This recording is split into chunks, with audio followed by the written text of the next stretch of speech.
Hey guys, ito na yung room tour. Bale, dalawang room po ito. 2-room partition. Isang master and isang small room para sa kids.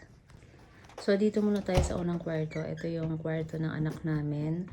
So, yung pintura niya is purple, light purple from Davies. Tapos, may single bed, may study table, and then may 2 windows. Itong video na to ay medyo luma na. I think this taken last May. Wala pa siyang aircon. Sa ngayon, nakabitan na namin siya ng split type na aircon nung June. So, okay na siya. Wala akong updated na videos. Ito lang muna. Doon lang yung sa may gilid ng kama namin nilagyan.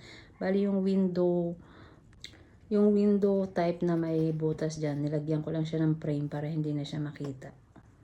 Tapos, itong bed niya is in-order ko yan sa KWY. Dito naman tayo sa aming master bedroom.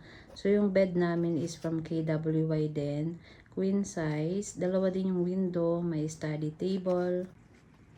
Meron ding closet. Yung closet kasama yan sa pinagawa namin. Sa renovation kasama siya. Then, nilagyan ko ng carpet. Ang estimate ko na sukat nitong kwarto namin is 4x3. So, kulang-kulang nasa 12 to 15 square meter siya. Maliit lang siya pero sakto lang din sa amin kasi small family naman kami. So, yun lang po. Thank you guys for watching and please watch my other videos doon po sa ibang part ng house kung interesado kayo. Thank you!